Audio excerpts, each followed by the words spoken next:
En Suisse, on a peur de l'échec et on ne se lance pas par peur d'un échec.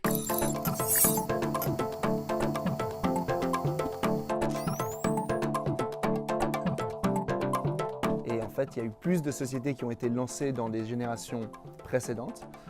Donc est-ce que c'est un peu un mythe que les jeunes d'aujourd'hui sont plus entrepreneurs qu'à l'époque?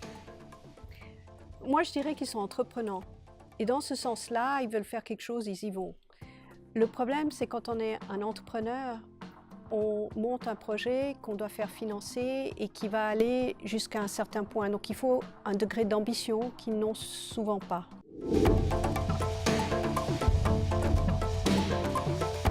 Donc au niveau statistique, je dirais, on voit quand même plus de gens avec un peu d'expérience créer leur start-up que des jeunes qui sortent de l'école.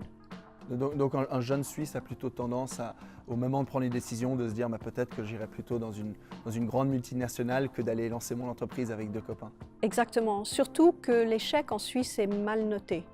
Donc il y a des pays où l'échec est vu comme une expérience d'apprentissage.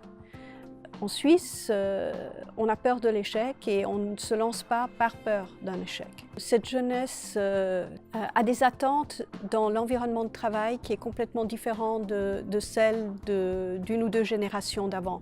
Créer sa carrière sur un système progressif où à chaque étape on a une promotion, ce n'est pas quelque chose qui les intéresse. Donc de se dire que si je fais ça pendant 2 ans, j'aurai le job que je veux, ils n'entrent pas en matière. Donc ça force les entreprises à repenser ce qu'on leur demande et comment on le leur présente.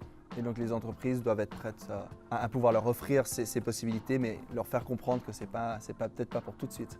Oui, mais je crois que c'est quand même un choc de génération parce qu'ils sont mal préparés quand ils sortent de l'école. À l'école, tout est centré un petit peu autour soit d'un système où on les fait parcourir, mais où personne n'échoue, où on les rattrape. Donc ils sont un petit peu assistés au long du parcours et quand ils arrivent en entreprise, ils n'ont pas forcément un coach personnel. Comment est-ce qu'on fait pour manager quelqu'un de peut-être 50 ans et puis manager quelqu'un de 25 ans? Moi j'ai travaillé avec des jeunes, je n'arrivais pas à les faire venir tôt le matin. Ça c'est le problème d'une génération et comme cette personne travaillait sur des programmes de marketing, je pouvais donner des délais en me disant je vais reproduire le système de l'université, je lui donnerai des délais pour rendre certains travaux. Ça fonctionnait pour lui, mais pas pour les autres.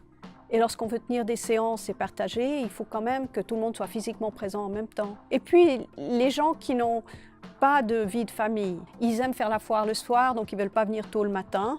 Et la personne qui, elle, a une famille et qui doit partir à 5-6 heures, n'est pas d'accord avec le système qu'on met en place pour les jeunes et il ne voit pas que le jeune va peut-être travailler jusqu'à 3 heures du matin pour pouvoir rendre son projet. Est-ce que ça crée des tensions au sein des entreprises? C'est difficile, pas tout le monde est d'accord.